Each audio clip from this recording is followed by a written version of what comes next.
여호수아 14장, 구약 성경 341페이지, 여호수아 14장 5절부터 마지막 절까지 읽도록 하겠습니다.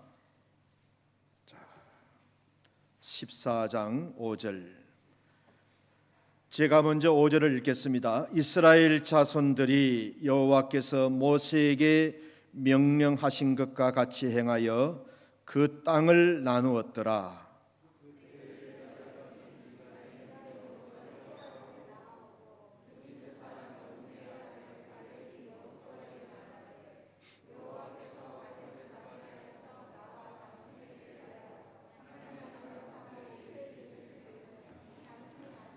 내 나이 40세에 여호와의 종 모세가 가데스 바네아에서 나를 보내어 이 땅을 정탐하게 하였으므로 내가 성실한 마음으로 그에게 보고하였고,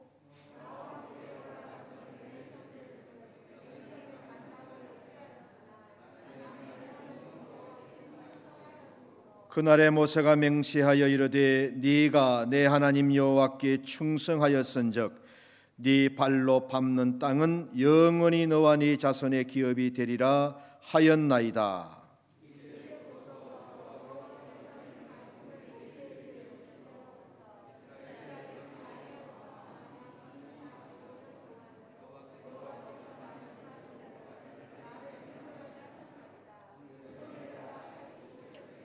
모세가 나를 보내던 날과 같이 오늘 또 내가 여전히 강건하니 내 힘이 그때나 지금이나 같아서 싸움에나 출입에 감당할 수 있으니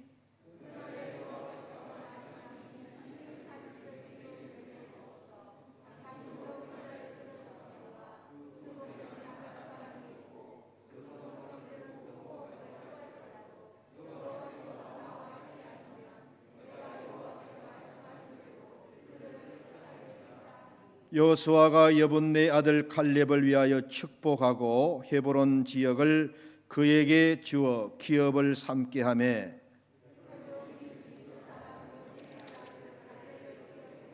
오늘까지 이르렀으니 이는 그가 이스라엘의 하나님 여호와를 온전히 쫓았음이라. 헤브론의 옛 이름은 기랏 아르바라. 아르바는 아낙 사람 가운데서 가장 큰 사람이었더라. 그리고 그 땅에 전쟁이 그쳤더라. 아멘.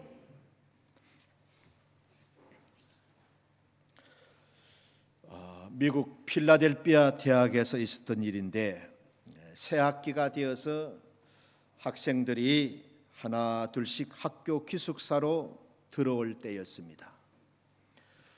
기숙사 생활을 해본 사람은 아실 겁니다. 저도 한 7년 정도 학교에서 기숙사 생활을 해본 적이 있습니다. 먼저 온 학생들이 좋은 방을 차지하려고 아주 예민합니다. 출입문에서 먼 쪽을 좋아하고요, 계단에서 먼 쪽 좋아하고, 창가 쪽 방을 좋아하고, 햇빛 잘 들어오는 방을 좋아하지요.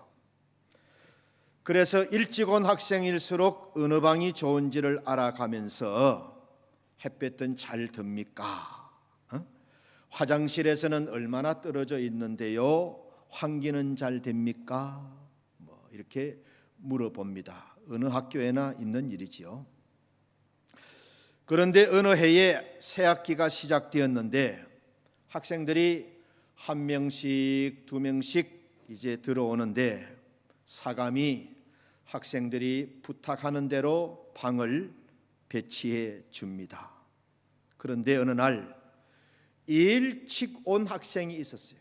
일찍 온 학생이 사감이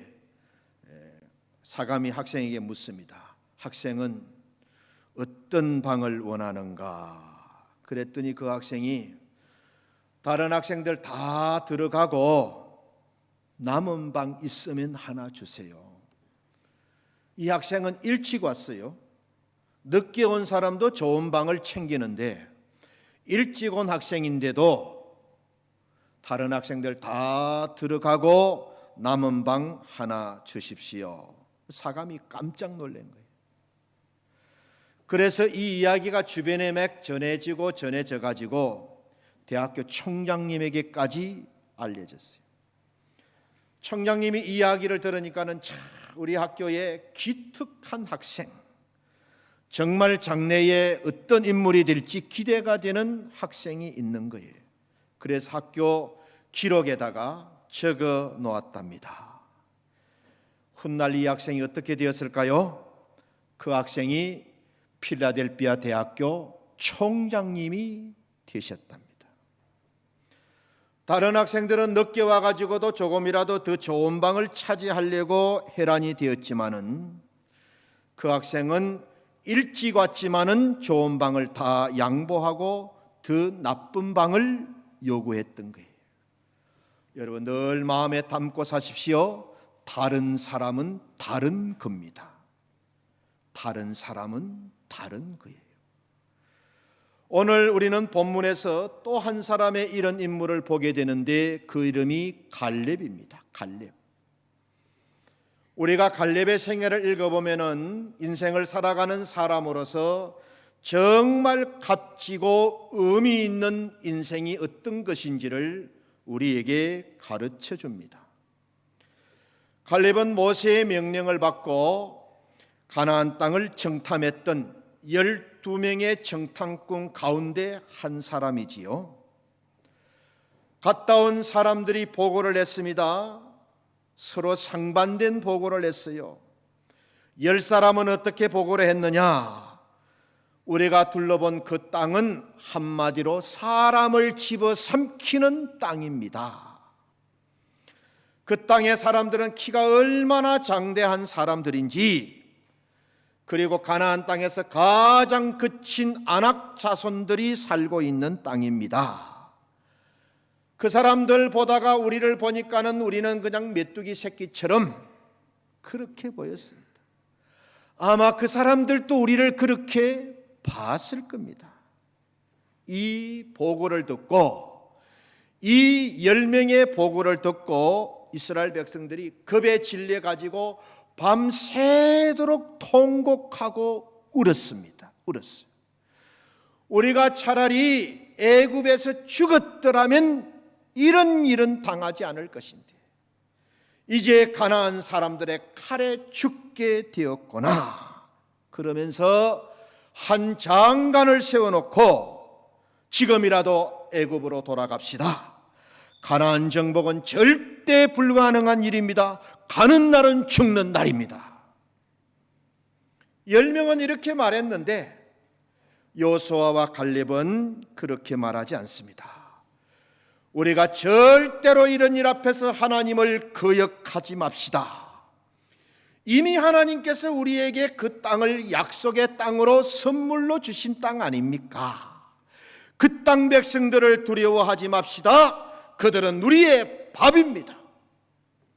그들의 보호자는 이미 그들을 떠났고 하나님은 우리와 함께 계십니다. 절대로 그들을 두려워하지 맙시다. 가나안 땅을 주시겠다는 하나님의 말씀을 기억하자는 거예요. 그 땅 사람들을 보고 두려워하면서 하나님을 거역하지 말자는 겁니다. 하나님이 우리와 함께 하시니 두려워하지 말고 올라가자는 거예요. 이 말을 들은 모세는 그날 여호수아와 갈렙에게 이렇게 약속했습니다. 시작. 네가 나의 하나님 여호와를 온전히 쫓았은즉 네 발로 밟는 땅은 너와 네 자손의 기업이 되리라. 너희 두 사람이 나의 하나님 여호와를 온전히 쫓았기 때문에 너희들이 밟는 땅은 너희와 너희 자손의 기업이 될 것이다. 이런 일이 있고 지금 여호수아 이 14장에서는 이미 45년의 세월이 지났어요. 이런 일이 있고 45년의 세월이 지나서 지금 갈렙은 나이가 85세가 됐어요. 85세. 애굽에서 나올 때 같이 나온 장정들은 저들의 불신앙 때문에 광야에서 다 죽임을 당했잖아요. 오직 가나안 땅에 들어온 사람은 여호수아, 갈렙 두 사람뿐입니다. 본문을 보면 하나님의 약속대로 가나안 땅은 거의 정복이 마무리되어 가던 때였어요. 거의 정복이 끝나가던 때. 이제 아낙 자손들이 살고 있는 헤브론 산지만 정복하면 가나안 땅은 정복이 끝나는 상황입니다. 그런데 이 헤브론 산지는 아주 천연요새예요. 천연요새. 난공불락입니다. 그 천년요새여 난공불락인 헤브론 산지만 점령하면 가나안 땅은 거의 정복을 마무리할 수 있게 되었어요.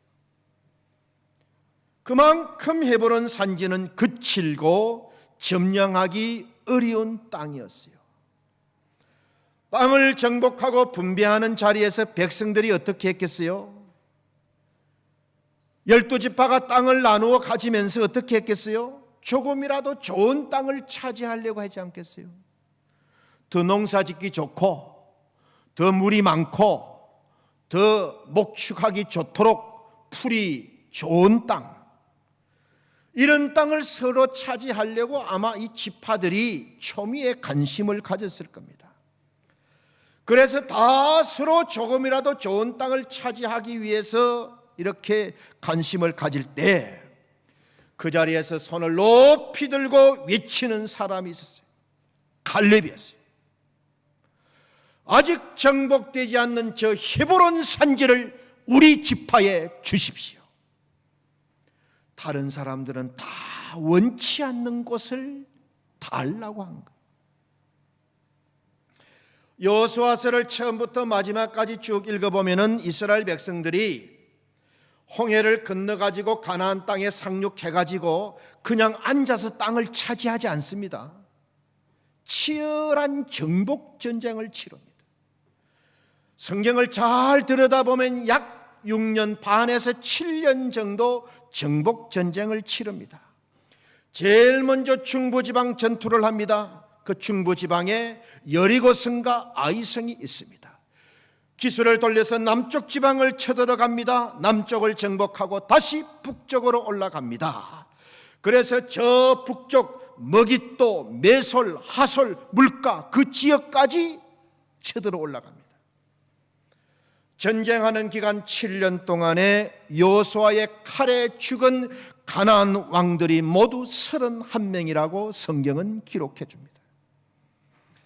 갈렙은 가나안 땅에 들어와 가지고 7년 동안 치열한 정복 전쟁을 치렀습니다. 이렇게 공로를 세웠기 때문에 아름다운 땅을 내게 달라고 하는 것은 충분히 가능한 이야기인 거예요. 7년 동안 들어와서 정복 전쟁을 주도했으니까는 누구보다도 공로가 많잖아요. 좋은 땅을 차지할 권한이 있습니다. 그런데도 갈렙은 그렇게 요구하지를 않습니다. 아직도 정복하지 못한 땅, 남들은 다 싫어하고 가장 기골이 장대하고 거친 아낙 자손들이 버티고 있는 산지, 그 헤브론 산지를 우리 지파에 주십시오. 헤브론이 어떤 땅인가? 구약 성경을 읽어보면은 다윗이 유다 나라, 유다 지파와 베냐민 지파를 합쳐서 유다 나라를 세워서 처음으로 도읍을 한 곳이 헤브론입니다. 지도를 보면요, 예루살렘과 인접해 있고요, 산악지대에서 전략적으로 아주 중요한 곳입니다. 그래서 그곳에는 가나안 족속 중에서 가장 힘이 센 아낙 자손들이 살고 있었고, 그래서 아무도 그 땅을 기업으로 분배받고 싶지 않는 거예요. 왜? 그 땅을 정복하려면은 사나운 아낙 족속과 전쟁을 해야 되잖아요. 가장 강한 아낙 족속들이 있는 그 땅을 아무도 원하지 않았던 거예요. 그런데 갈렙은 여호수아에게 그 땅을 자기에게 달라는 거예요. 더군다나 지금 갈렙의 나이가 85세잖아요. 나이 85세에 무슨 큰 욕심이 있어서 그랬겠습니까? 이 정도 나이 되면요, 이미 물러나서 쉴 나이입니다. 그리고 일을 한다고 해도 좀 쉬운 일만 골라서 할 수 있는 나이입니다. 그동안의 공로만으로도 충분히 평안한 삶을 누릴 수 있는 권리가 있잖아요. 심지어는 아무것도 하지 않는다고 한들 그게 흉이 될 수가 없는 입장입니다. 그런데도 85세의 갈렙은 아직까지 정복되지 못한 땅, 가장 거칠고 사나운 아낙 자손들이 사는 땅, 그 헤브론 산지를 내게 주소서. 내가 아낙 자손들을 쫓아내겠습니다. 대체 그 무엇이 85세의 노구에도 불구하고 그 거친 아낙 자손들이 쩌렁쩌렁 버티고 있는 산간 지역을 정복하겠다고 나설 수 있었을까? 대체 그 무엇이 85구의 이 노구에도 불구하고 다른 사람들은 가기 싫어하는 땅, 가장 강한 적이 버티고 있는 그 땅을 자기들에게 달라고 했을까? 정말 어른답잖아요. 얼마나 멋지고 당당한 모습입니까? 얼마나 성숙하고 수준 높은 신앙입니까? 사람은 나이가 들면요, 대접받고 싶어 합니다. 쉬고 싶어요. 할 수만 있으면 쉬운 일 하고, 할 수만 있으면 이름 내고, 할 수만 있으면 남이 알아주는 일을 하고 싶습니다. 이게 인지상정이에요. 더군다나 갈렙은 7년 정복 전쟁을 승리로 이끌었던 이스라엘 건국의 1등 공신이잖아요.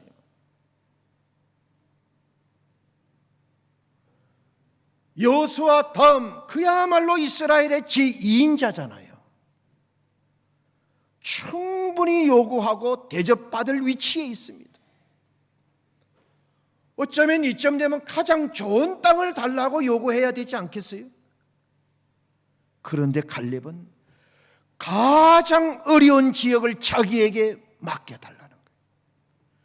남들이 가장 가기 싫어하는 땅으로 자기를 보내달라는 거예요. 85세의 노구를 이끌고 직접 자신이 험한 산지로 올라가서 적과 싸우겠다는 말씀이에요.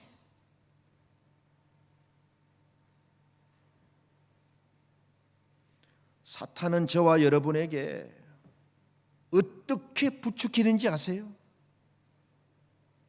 사탄이 저와 여러분을 어떻게 충동질하느냐? 할 수만 있으면 십자가 지지 말아라.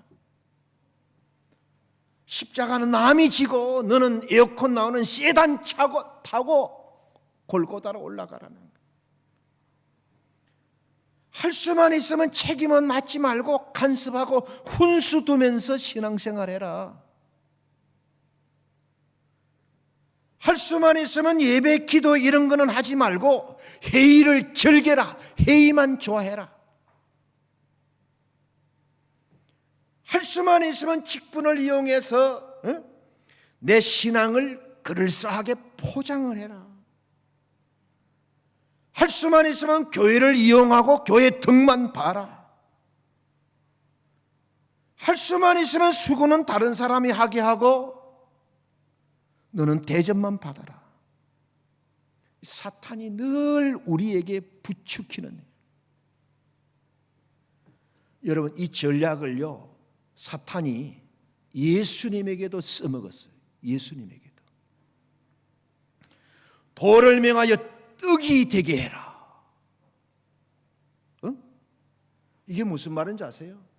수단 방법 가리지 말고 네 배부터 채우라는 말이에요.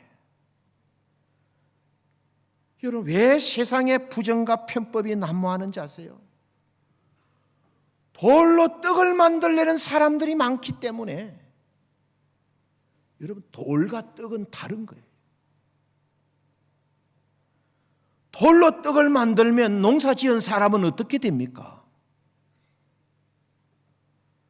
떡은 반드시 쌀로 만들어야 됩니다. 돌이 떡 노릇하려면 안 됩니다. 갈렙이 어떤 사람이었기에 그런 요구를 할 수 있었을까? 9절 10절을 보면요, 모세가 45년 전에 광야에서 정탐을 마치고 돌아온 여호수아와 갈렙에게 맹세하며 말했습니다. 너희들이 마음을 다해서 내 여호와 하나님을 섬겼으므로 너희들 발로 밟는 땅은 영원히 너와 너희 자손들의 기업이 될 것이다.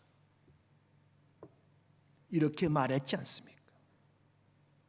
보소서, 여호와께서 나를 지금까지 살려두셨습니다.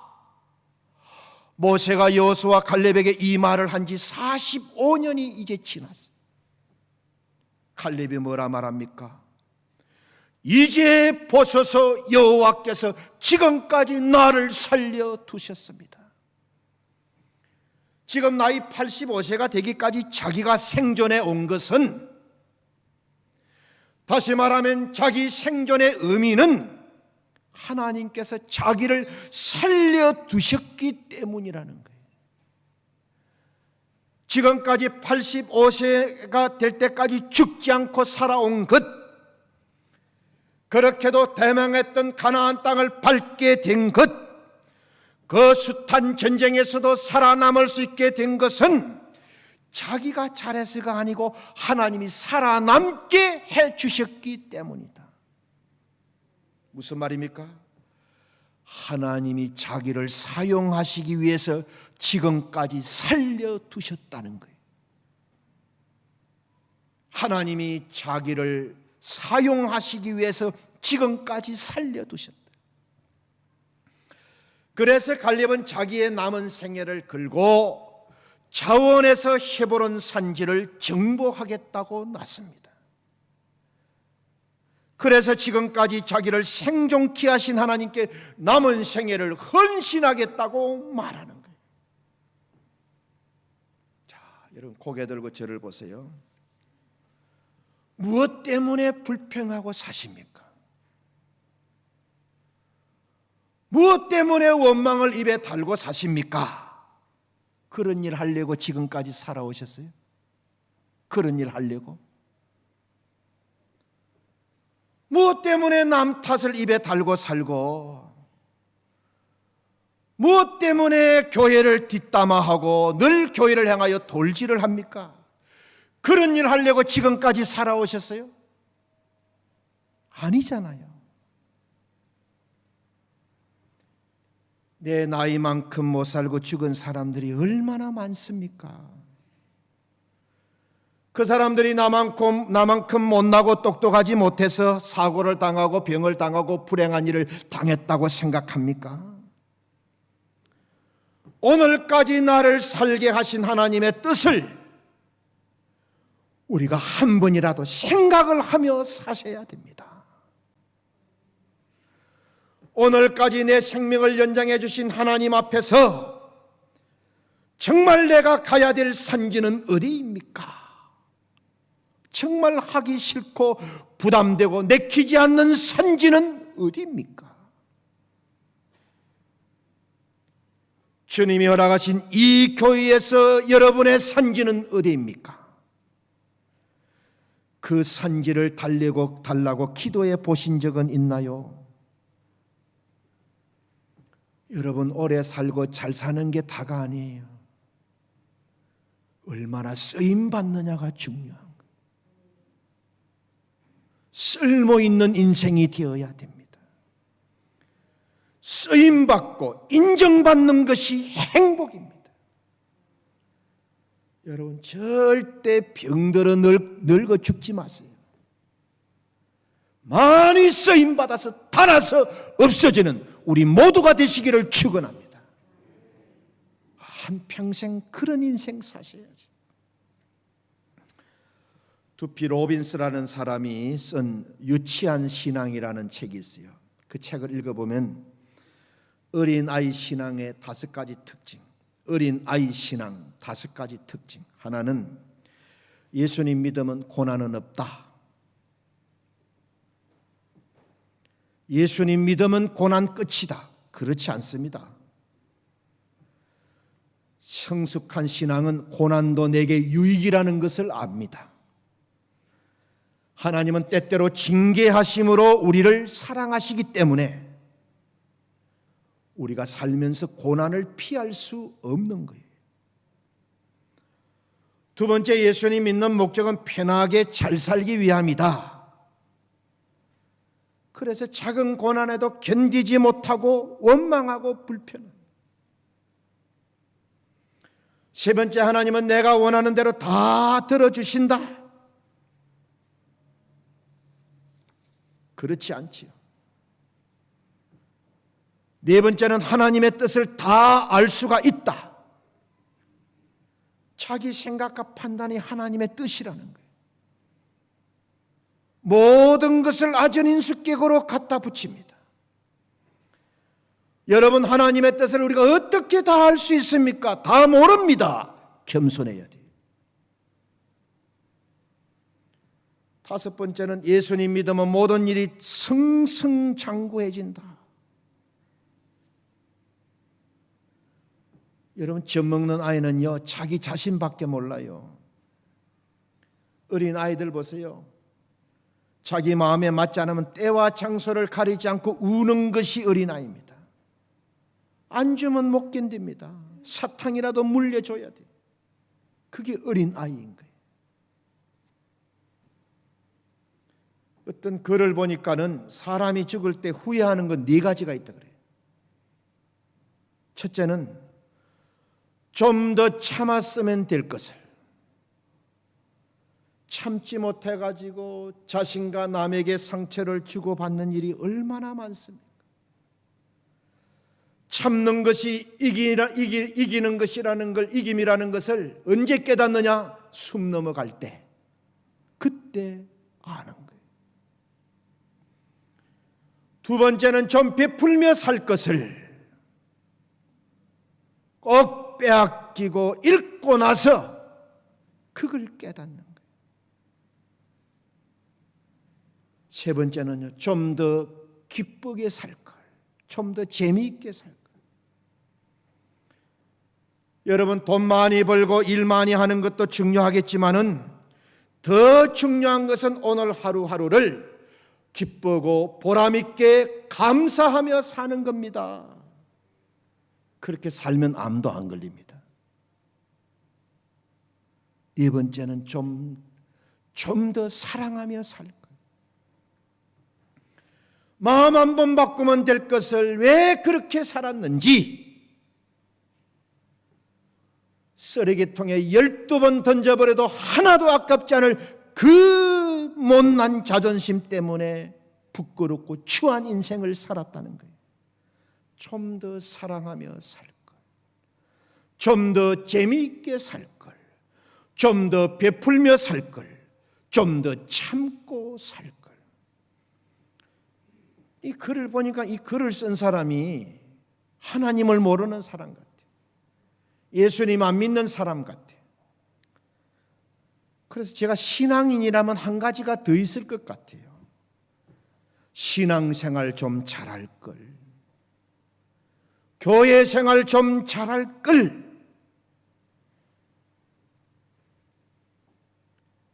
교회가 나에게 뭘 그리 잘못했다고, 교회가 나에게 뭘 그리 못된 짓을 했다고 그렇게 교회를 향하여 침을 뱉고 돌질을 하고. 내가 목사님들 욕하는 사람들 만나면 그래요. 당신 교회 목사님이 도둑질 하자 했습니까? 술 마시자고 했습니까? 바람 피우자 했습니까? 사기치자 그랬습니까? 죄짓자 그랬습니까? 다른 사람들은 그렇게도 교회를 사랑하는데 왜 나는 교회를 비난하고 못마땅하게 여기고 살았을까? 숨 넘어갈 때 안다니까요. 숨 넘어갈 때 평생 하나님께 원수짓하고 하나님이 베푸신 은혜 다 쓰레기로 죄의 도구로 만들어버리고, 여러분 그리 살면 되겠어요? 성경을 읽어보면 하나님이 우리에게 어떻게 살라고 말씀하셨느냐?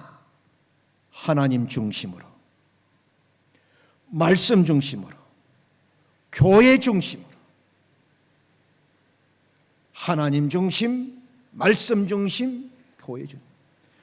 여러분, 이것이 하나님의 나라고 이것이 우리를 향하신 하나님의 뜻입니다. 그렇게 살 때 어떤 약속을 주셨습니까?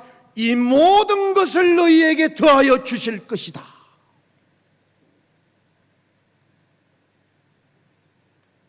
하나님의 뜻과 가장 반대되는 게 뭐냐? 하나님 중심, 말씀 중심, 교회 중심과 가장 반대되는 것이 내 중심적인 신앙, 내 마음대로 신앙, 내 뜻대로 사는 신앙. 엄밀히 말하면 이건 신앙도 아니고 믿음도 아니고 자기 고집이지요.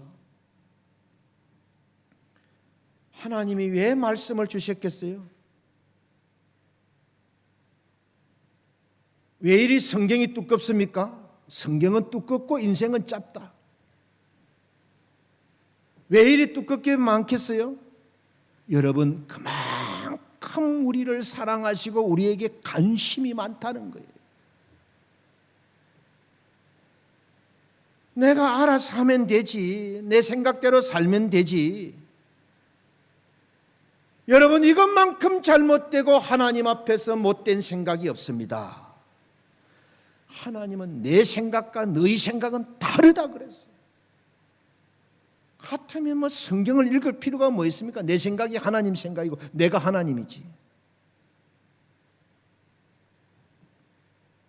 나에게 하나님의 은혜가 막히는 가장 근본적인 이유가 뭘까? 내가 하나님의 은혜와 축복에서 떨어져 있는 가장 근본적인 이유는 뭘까?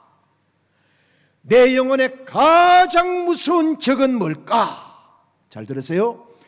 하나님을 하나님 되게 하지 못하는 내 마음대로 신앙, 이기적인 신앙, 내 중심적인 신앙.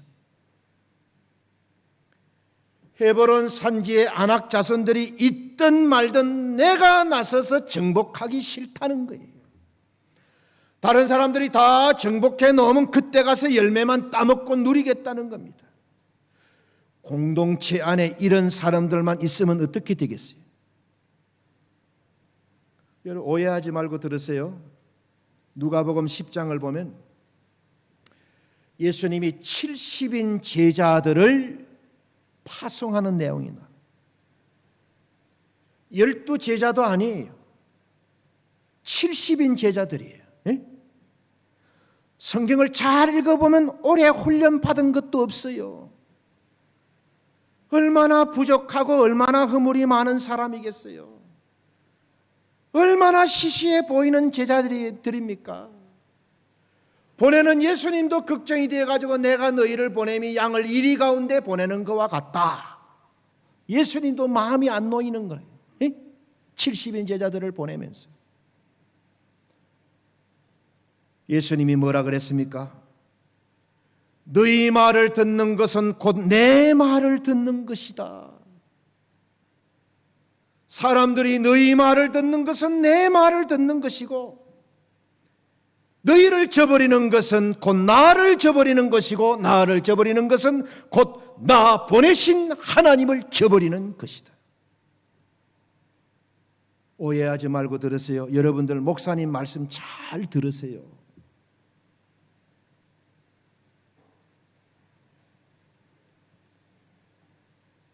설교 말씀을 칼질하고 뒷담화 치는 것은요, 예수님을 뒷담화 치고 칼질하는 짓입니다.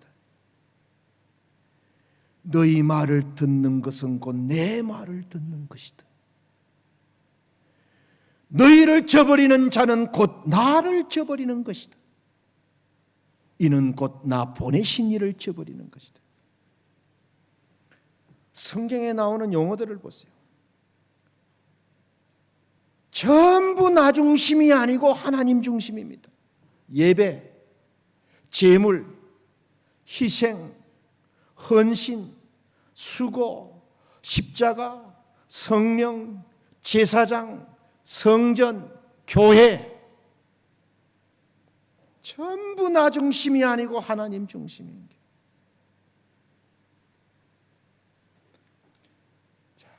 헤브론 산지를 요구했던 갈렙에게 하나님이 어떤 축복을 주셨을까? 13절부터 15절까지 나오는 내용인데, 여호수아가 갈렙을 위하여 축복하고 헤브론 산지를 그에게 주어 기업으로 삼게 하고요, 그것이 오늘날까지 이르렀고, 그 이유는 그가 하나님 여호와를 온전히 쫓았기 때문이다. 갈렙이 여호와 하나님을 온전히 쫓았기 때문이고, 그렇게 했을 때 그 땅에 전쟁이 그쳤더라. 이 말이 무슨 말입니까? 하나님께서 아낙 자손들을 물리쳐 주셨다는 말씀이, 그 땅에 전쟁이 그쳤더라. 하나님이 민수기 33장을 보면 이스라엘 백성들에게 가나안 주민을 다 쫓아내지 못하면, 남겨두면 어떤 일이 있을 것이라고 말씀하셨느냐? 함께 볼까요? 시작. 너희가 만일 그 땅 원주민을 너희 앞에서 몰아내지 아니하면 너희가 남겨둔 자들이 너희 눈의 가시와 너희 옆구리에 찌르는 것이 되어 너희가 거주하는 땅에서 너희를 괴롭게 할 것이다. 눈의 가시, 옆구리에 찌르는 것이 될 것이다. 눈에 가시 들어가면 얼마나 아프고 불편합니까? 옆구리에 가시 있으면 몸을 움직일 때마다 찌르고 아픕니다. 여러분, 환경이나 조건이 문제가 아니에요. 믿음이 문제고 신앙이 문제입니다. 여러분, 지금까지 가정과 자녀와 건강과 직장과 사업에 어려움을 겪은 분들이 계십니까? 하나님의 말씀을 붙들고 믿음으로 정면 돌파하십시오. 파도가 거세면 거셀수록 뱃머리를 돌리면 안 돼요. 파도를 쪼개야 합니다. 파도를 쪼개야, 파도와 정면으로 맞서야 파도를 뚫고 나가지, 뱃머리를 돌리면 배는 뒤집어지는 거예요. 눈에 가시가 될 것을 그냥 두고 있으면 안 돼요. 언젠가는 옆구리를 찌를 것을 그냥 방치하면 안 됩니다. 갈렙은 10명의 정탐꾼들이 가나안 정복은 불가능하다고 했을 때에 사람의 말을 듣지 않고 사람을 보지 않았어요. 딱 하나님의 말씀만 붙들고 하나님만 보았습니다. 모든 사람들이 10명의 말을 듣고 죽게 되었다고 울고 있을 때 분연히 일어나가지고 하나님이 우리와 함께 하시면 우리는 얼마든지 정복할 수 있습니다.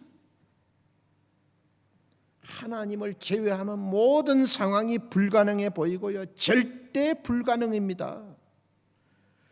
그런데 하나님이 나와 함께 하시면 능히 정복할 수 있습니다.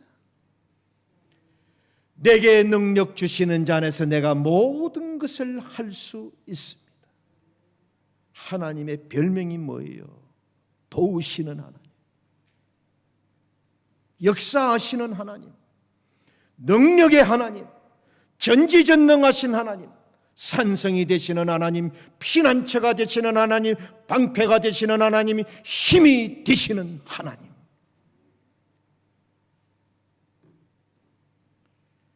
마지막으로 갈렙의 신앙 고백 8절 9절입니다. 시작. 나는 내 하나님 여호와께 충성하였으므로 그날에 모세가 맹세하여 이르되 네가 네 하나님 여호와께 충성하였은즉 네 발로 밟는 땅은 영원히 너와 네 자손의 기업이 되리라. 나는 내 하나님 여호와께 충성하였습니다. 얼마나 멋진 고백입니까? 내가 하나님께 충성하면 험한 산지도 기름진 옥토가 될 수 있다는 말이에요. 내가 하나님께 충성하면 그인 안악 족속도 메뚜기처럼 쫓아버릴 수 있다는 고백입니다. 나는 내 하나님 여호와께 충성을 다했습니다. 임직자가 은퇴할 때 이렇게 말할 수 있었으면 얼마나 좋겠어요. 이 땅의 일을 다 마치고 한국으로 돌아갈 때 나는 인도네시아에서 하나님께 충성을 다했습니다. 이렇게 말할 수 있으면 얼마나 좋겠어요.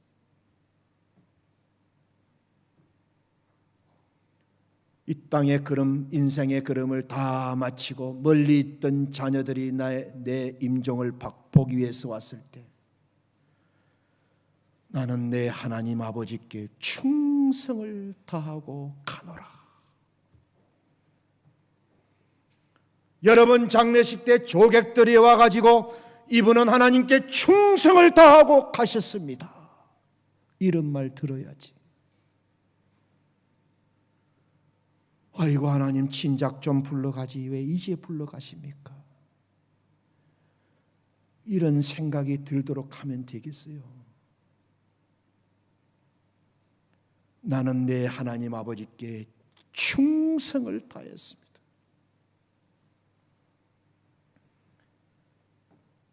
실력 있고 없고가 아니에요. 시간 있고 없고가 아니에요. 능력이 있고 없고가 아니에요. 마음입니다. 마음. 여러분 내년이 금년도 어려웠는데 내년 한 해가 어렵고 힘들 것으로 느껴지는 분이 계십니까?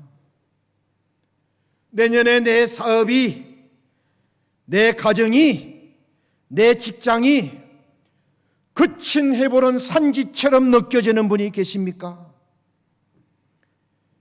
내 중심적인 신앙으로 뒤에 숨지 마세요. 내 마음대로 신앙 가지고 뒤에 숨지 마세요. 갈렙처럼 믿음으로 해보는 산지를 찾아 올라가십시오. 약속의 말씀을 붙들고 해보는 산지로 올라가십시오. 그리고 내 하나님 여호와께 충성을 다하십시오. 그러면 하나님께서 그 땅에 전쟁이 그쳤더라 안악 자손을 다 물리쳐 주실 줄 믿습니다. 온전히 하나님께 충성해 보십시오. 하나님이 도우셔서 반드시 정복하게 해 주실 것입니다. 하나님이 도우시면 못할 일이 어디 있고 안 될 일이 어디 있습니까? 하나님이 함께 하시면 안 될 일이 어디 있고 못할 일이 어디 있습니까? 말씀을 마칩니다. 우리는 금년 전례 없는 코로나 상황을 만났습니다. 바이오, 의료 같은 몇몇 분야를 제외하고는 너무나도 어려운 한 해를 지났습니다. 하나님 앞에서 가장 중요한 자, 고개 들고 저를 보세요. 하나님 앞에서 가장 중요한 것은 이 어려운 한 해를 지나오면서 얼마나 힘들었느냐가 아닙니다. 얼마나 마음고생이 많았느냐가 아닙니다. 이 어려운 한 해를 지나오면서 우리가 얼마나 고생했느냐 그게 아닙니다. 이 어려운 한 해를 지나오면서 어떤 믿음으로 지내왔냐, 어떤 신앙으로 살아왔느냐 하는 거예요. 어렵고 힘든 상황에서도 믿음으로 울며 씨를 뿌리러 나간 사람은 때가 되면 기쁨으로 단을 가지고 돌아올 것입니다. 반면에 어렵고 힘들다고 제일 먼저 믿음의 자리를 떠나 내 마음대로 산 사람도 있을지 모르겠어요. 하나님은 심은 대로 거두게 하십니다. 뿌린 대로 거두게 하십니다. 사람에게 절대로 이용당하는 분이 아닙니다. 어렵고 힘들수록, 가난하고 어려울수록 좋은 씨를 많이 심어야 됩니다. 그게 어려움을 만났을 때 우리가 해야 될 일이에요.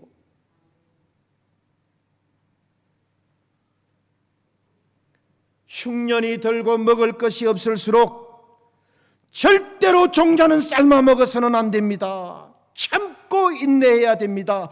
그리고 봄이 되면 종자를 심어야 됩니다. 제가 어릴 때요, 시골에 클 때 그 먹을 게 없잖아. 겨울 되면요, 처마 밑에 이따만한 옥수수가 막 주렁주렁 달려있어요. 저거 좀 삶아 먹으면 좋을 건데. 곳간에 가면 고구마도 있고 감자도 있고 벽시도 있고, 자식의 줄인 배를 보면서도 먹이지 않습니다. 절대로 삶아 먹지 않습니다. 왜? 그것만큼 미련하고 미래를 포기하는 일이었기 때문에. 자식이 굶는 배를 보면서도 부모는 그것을 삶아 먹지 않습니다. 어렵고 힘들수록 좋은 씨를 남겨 놓아야 돼. 우리가 금년 1년 동안 뭐 얼마나 고생하고 얼마나 힘들고, 이게 중요한 게 아니고, 이 어렵고 힘들 때 우리가 어떤 믿음, 어떤 중심, 어떤 신앙으로 살았느냐, 결국은 우리가 심은 대로 거두고 뿌린 대로 추수할 것 아닙니까? 미래는 내 생각대로 되는 게 아니고요, 내가 뿌리고 심은 대로 거두게 되는 겁니다. 나를 오늘까지 살게 하신 하나님의 뜻이 무엇일까요? 이날까지 내 생명을 불러가지 않고 살게 하신 하나님의 뜻이 어디에 있을까요?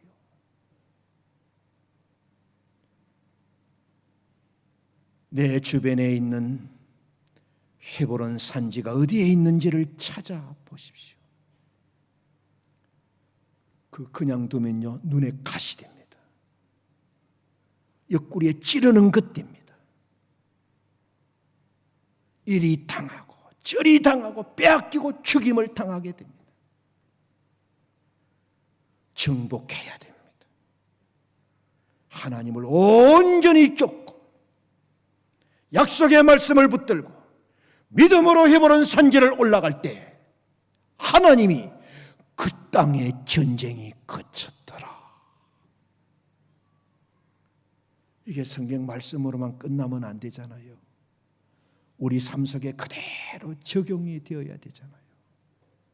하나님이 옛날 이야기 해주려고 여기 기록했겠어요? 하나님은 옛날이나 지금이나 영원토록 동일하신 하나님이신 줄 믿습니다. 아멘. 기도하겠습니다. 하나님, 지금까지 나를 살아있게 해주신 하나님, 하나님의 마음을 헤아리며 살아가는 저희들이 되기를 원합니다. 세월이 갈수록 쓰임받는 사람이 되고 싶고, 시간이 갈수록 가치 있는 사람으로 살고 싶습니다. 믿음의 사람 갈렙처럼 나이 들어갈수록 존경받는 사람 되게 하시고, 나이 들어갈수록 본이 되는 진짜 어른으로 살게 하여 주옵소서. 노인 되지 말고 어른 되게 해주시고, 세월이 갈수록 마음은 넓은 바다가 되게 하시고, 우리의 인격은 높은 하늘이 되게 하여 주옵소서. 예수님의 이름으로 감사하며 기도드립니다. 아멘.